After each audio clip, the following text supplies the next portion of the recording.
Bon, si vous voulez voir comment on fait cette délicieuse recette, on va faire un petit retour en arrière et puis on va aller directement dans le jardin, cueillir ce qu'il nous faut. Et puis on va vous mettre en description la recette, les quantités. Vous allez voir, c'est assez facile.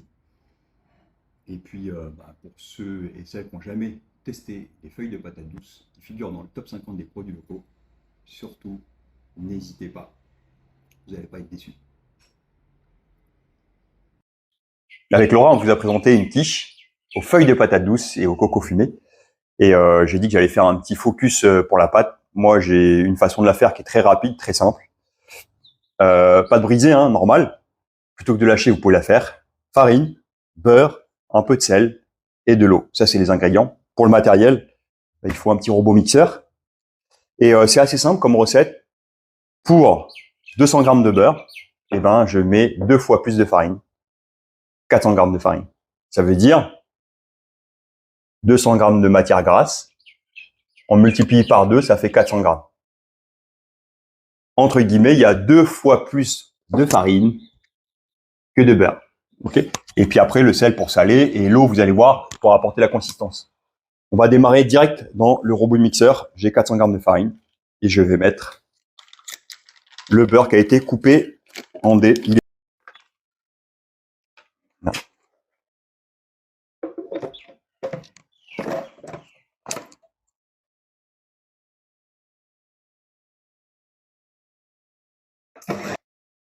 Voilà, c'est important ça. C'est la partie où le beurre il va être incorporé, déchiqueté dans la farine. Gros avantage, c'est qu'on ne travaille pas la farine, ce qui fait que la pâte, elle va pas être trop élastique. Je vais mettre 2 pincées de sel.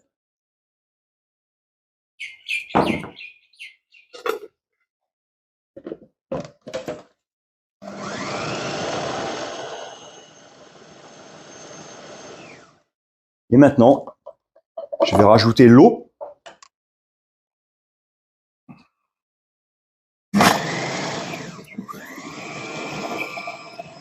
Froide, hein, l'eau bien fraîche.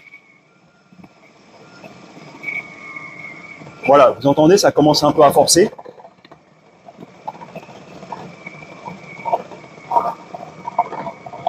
Et ça commence à former un pâton. Voilà. Je vais pouvoir débarrasser ma pâte. Donc là, elle se tient. Et je vais la mettre au frais pendant une demi-heure. Alors, si on avait rajouté dedans du sucre, ça aurait fait une pâte sucrée. Si on avait mis aussi de la poudre d'amande, ça nous aurait fait une pâte sablée. Et en fait, beurre, farine, c'est des éléments de base pour faire plein d'autres pâtes. Une fois que vous savez ça, il n'y a plus trop de secrets sur ce qui est quiche, tarte. C'est facile à faire. On peut remplacer aussi par une margarine, hein, le beurre, pour ceux qui préfèrent une option végétale. Et sans gluten, prenez des farines qui n'ont pas de gluten. Aussi, vous pouvez rajouter un jaune d'œuf si vous voulez que la pâte se tienne. Là, j'ai fait l'équivalent d'un pâton avec 200 grammes de beurre, 400 grammes de farine. Donc, ça fait 600 grammes de pâton. Je pense qu'on peut faire une quiche au moins pour 10 personnes. Et là, je peux en faire tant que je veux. Donc, je peux utiliser le même bol plutôt que de le salir et faire plusieurs pâtons et je peux les envelopper dans du film, pourquoi pas dans une boîte hermétique et les mettre au congélateur. Comme ça, ils sont prêts à être utilisés. Aussi, une fois que j'ai du matériel comme ce robot mixeur qui a été utilisé, dans lequel il y a eu juste du beurre et de la farine, je peux faire des cookies, je peux faire d'autres préparations. Pas besoin de les nettoyer. Et là, c'est ma fille Laura qui va prendre la suite pour faire ses cookies au chocolat. Une bonne recette, ça commence toujours avec des bons ingrédients. Rendez-vous dans nos jardinières. On a eu l'occasion, il y a 3 mois de ça, de planter justement des produits comme les liserons d'eau, les feuilles de patates douces, ces tomates-là, qui sont des tomates sauvages. On pourra aussi faire une vidéo peut-être un peu plus tard sur la façon dont on a conçu ces jardinières, avec un sol qui a été bien préparé. C'est un peu complexe, Mais l'investissement, je pense qu'il est en train de porter ses fruits, c'est le cas de le dire. Pour faire cette recette, on va surtout utiliser des feuilles de patates douces. Dans une jardinière, là, j'ai planté les feuilles de patates douces. J'ai mélangé aussi le liseron d'eau. Et c'est surtout pour les feuilles, pas forcément pour le tubercule. Je vais laisser un petit peu de feuilles pour que le tubercule se développe, mais je vais essentiellement les utiliser pour la partie végétale, la partie feuilles comestibles. Dans tout ce qui dépasse, je coupe comme ça. Vous voyez, c'est en train de déborder. Voilà.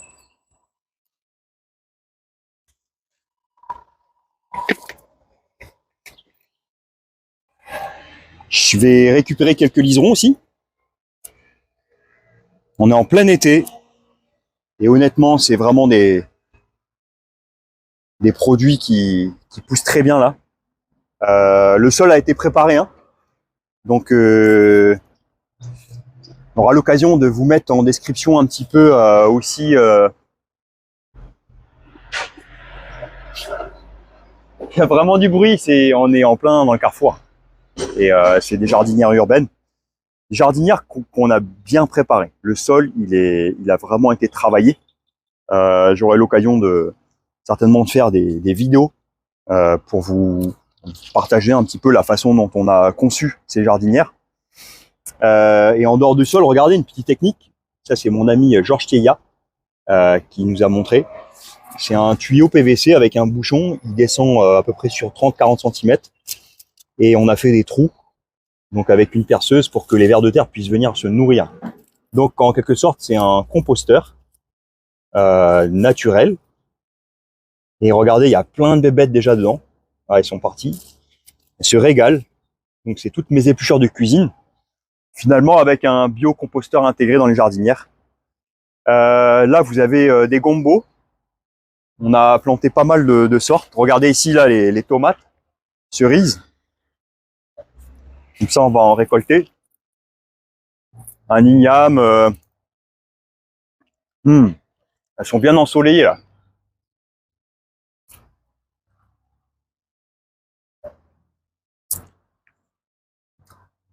Je vais prendre quelques oignons verts.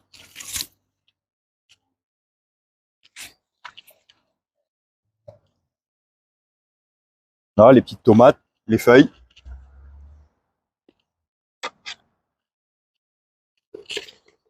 Là, venez voir. Donc, un oignon vert ici, là. Je vais couper à la base. Ce qui fait que ça me fait feuilles comestibles, oignons verts. Oignons, en quelque sorte. Et le gros avantage, c'est qu'ils vont repousser. Donc, vous voyez ces jardinières, là? Regardez. J'en ai mis une douzaine au total autour de ma maison. Et ces jardinières, la façon dont je travaille, c'est que je récolte des produits, je fais de la cueillette, et ensuite ça repousse. En l'occurrence, là on fait un focus sur la patate douce pour la quiche, mais en l'occurrence, j'utilise plutôt les feuilles de patate douce, c'est pas pour le tubercule que je les ai plantées. Je vais laisser quelques fans, quelques pousses pour que le tubercule se développe, mais je suis vraiment en train de les utiliser pour la feuille et pas pour le tubercule. Et il y a des nuances en fait dans la façon de cuisiner et justement de récolter ces produits. Donc c'est plutôt, on va dire, oui, les jardinières à l'assiette, à la quiche, et on va pouvoir continuer la recette. Quel bonheur d'aller récolter tous ces produits dans son jardin. C'est du frais, plein de vitamines, plein de fibres. On a préparé la pâte à quiche, elle a refroidi, elle a reposé pendant une demi-heure. Pour l'instant, je vais mettre ça de côté et on va pré-cuire la pâte. Et on va partir en mode frittata, c'est-à-dire que je vais chemiser sur du papier sulfurisé un fond de tarte que je vais pré-cuire. On aurait pu aussi faire en mode quiche, c'est-à-dire avec un moule qu'on puisse sortir comme ça. Ça, c'est plutôt un format de 2 cm d'épaisseur. Et quiche en mode frittata, qui veut dire, on va dire, omelette, je vais partir sur 4 cm d'épaisseur. À vous de voir ce que vous préférez. Je récupère ma pâte et maintenant je vais l'étaler tout simplement. Farine, un rouleau à pâtisserie, ma pâte, rien de plus simple. Et je vais essayer d'aller donc avec cette circonférence et de rajouter ça pour que j'ai un diamètre étalé. Je commence. Elle a bien pris.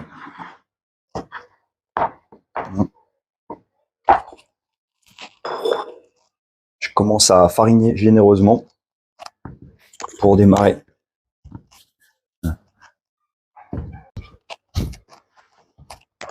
Alors si j'avais pas eu de rouleau à pâtisserie, j'aurais pu l'étaler directement quand elle est molle.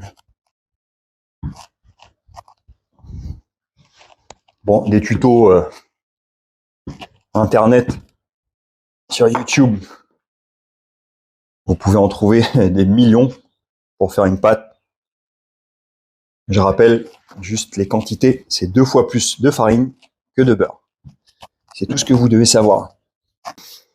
Donc, si vous allez au supermarché, comparez. Quand vous avez de la pâte qui est déjà préétalée, prête à l'emploi.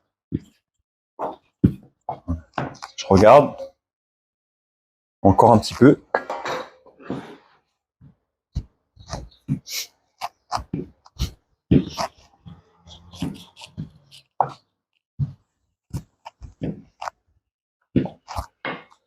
Voilà. Ok. Focus. Papier sulfure. Faut essayer d'aller vite. Là. Je vais pouvoir maintenant enrouler ma pâte sur le rouleau. Comme ça.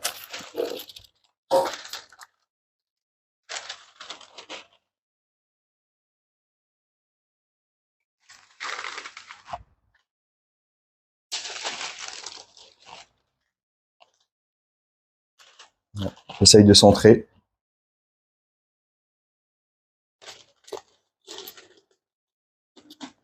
Voilà.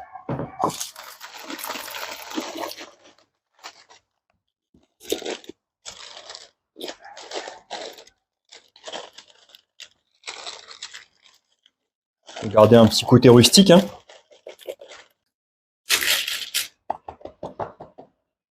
On va partir en pré-cuisson.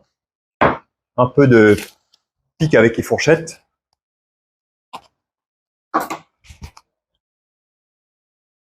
Là. On monte un peu les bords comme ça pour les faire un peu tenir sur les côtés.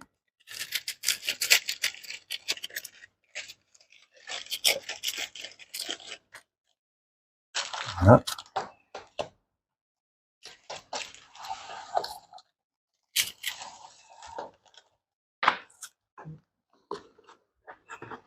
Je vais recommencer l'opération. Du papier sulfu à l'intérieur. Voilà.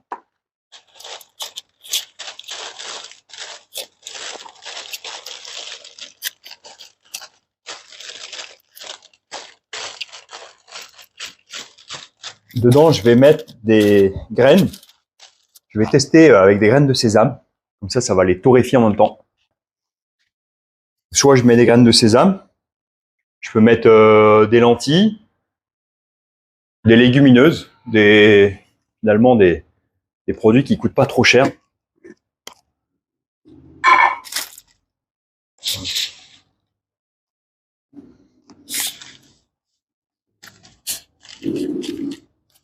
Ça, je vais les faire griller en même temps.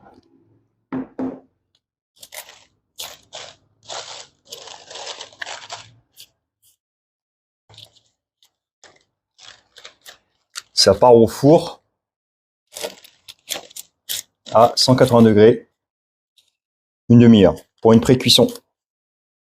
J'en profiterai pour mélanger les graines de sésame au fur et à mesure qu'elles sont en train de dorer.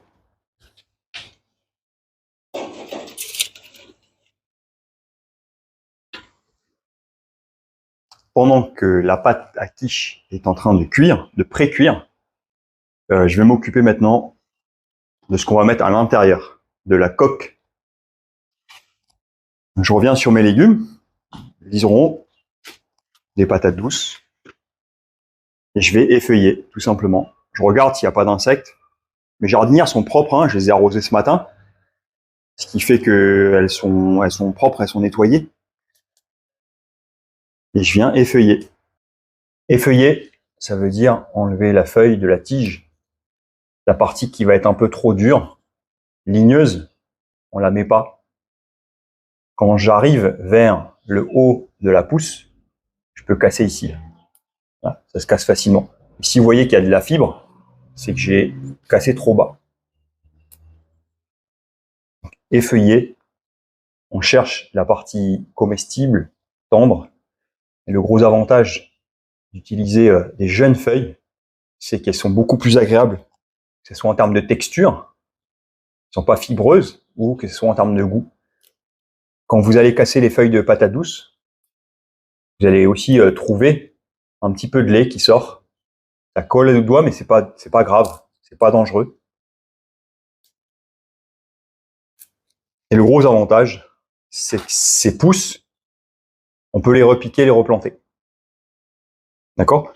Pareil pour le liseron d'eau, je feuille, comme des épinards. Là, je peux casser. Cette tige-là, je peux l'utiliser dans une autre préparation. J'aurais pu mettre aussi du chou kanak, des feuilles d'amarante, des braides, comme on appelle en réunionnais.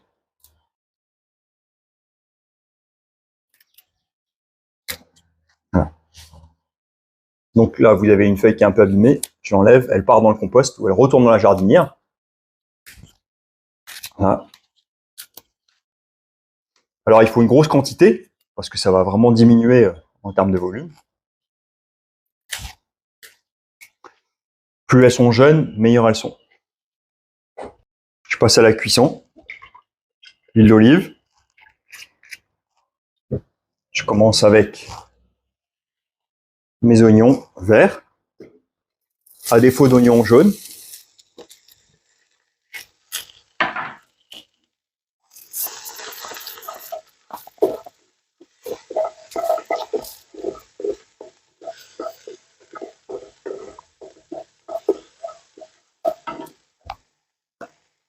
De la purée d'ail.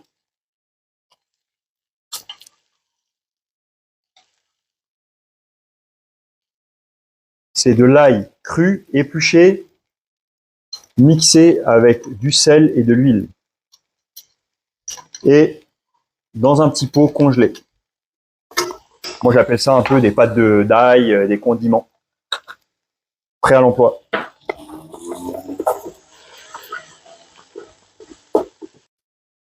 Mes feuilles de patates douces.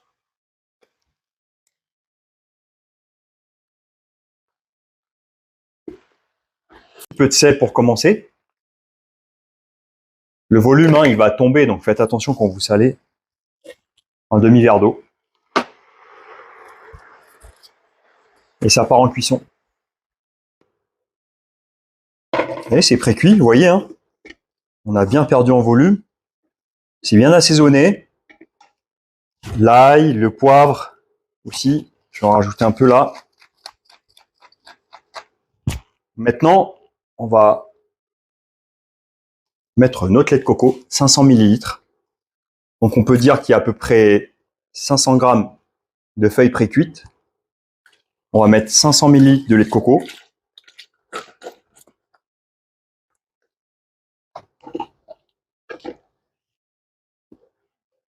Je ne sais pas si vous connaissez le poulet fafa. C'est fait avec des feuilles de taro. Et vous pouvez remplacer les feuilles de taro comestibles par justement des feuilles de patates douces. Je vais bien faire chauffer l'ensemble. Ça va cuire plus vite. Je rajoute un petit peu de sel pendant que c'est en train de chauffer et que les feuilles de patate douce sont en train de s'imprégner du lait de coco qui remplace la crème dans la quiche Lorraine.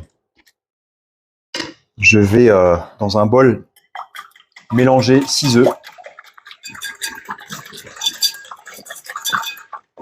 salé poivré.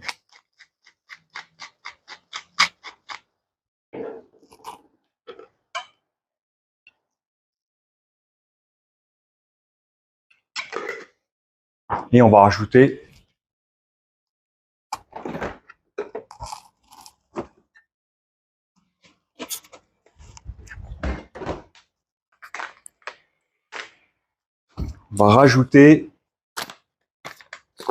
du coco fumé. De toute façon, que c'est du bacon.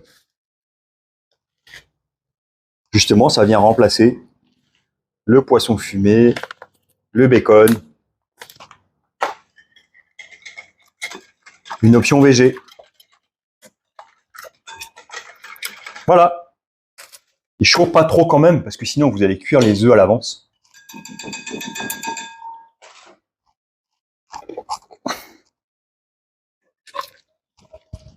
Voilà, je mélange.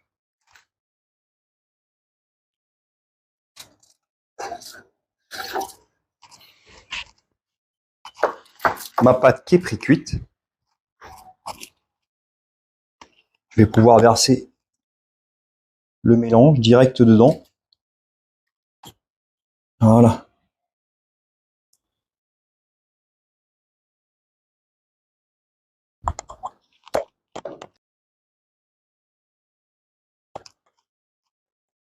On va se mettre nos tomates. Fromage. Vous auriez pu mettre du parmesan, de la feta. Je peux rajouter un petit peu de coco fumé.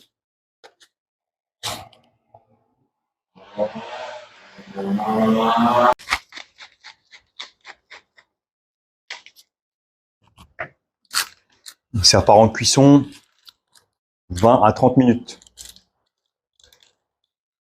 À 170 degrés.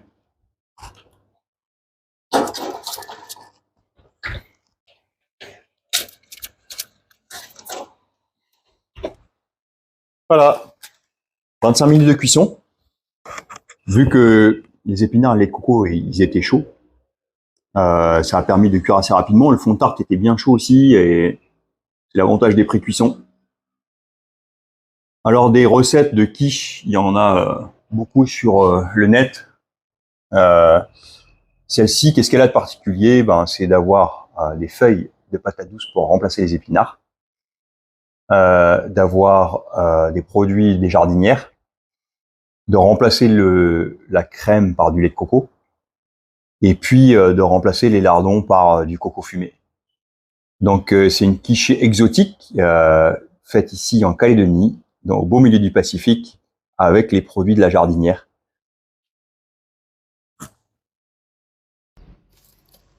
La quiche, elle a refroidi toute la nuit au frigo. Et ce matin, il y a des petits chats là qui sont passés. Tant mieux, c'est prêt à être dégusté. Ça sent bien la quiche. Et le coco fumé là-dedans, c'est une merveille. Alors rien de nouveau, une quiche aux feuilles de patates douces avec du lait de coco et du coco fumé. On va goûter ça pour vous. La pâte, elle est bien croustillante, c'était l'intérêt de la faire cuire. Ça fait une belle couche de verre. Et dans une quiche, dans un morceau de tarte, tomate, feuilles de patates douces, coco fumé, il y a un repas super équilibré avec les protéines de l'œuf.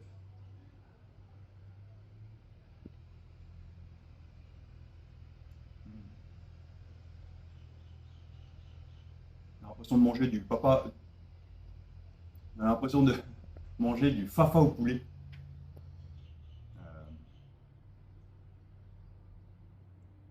Et puis le petit côté acide des tomates. Mmh, régal. Je me demande si je vais pas mettre ça dans mon menu du réveillon. Avec un petit peu de mulet fumé là. Mmh. Justement, je vous souhaite de bonnes fêtes de fin d'année. Mangez local. On peut faire des menus comme on les entend, avec des produits d'ici. Pas obligé de copier les huîtres, saumon fumé, les langoustes, tout ça, ça coûte assez cher d'ailleurs. Pourquoi pas se faire plaisir, juste avec une quiche aux feuilles de patates douces et au coco fumé.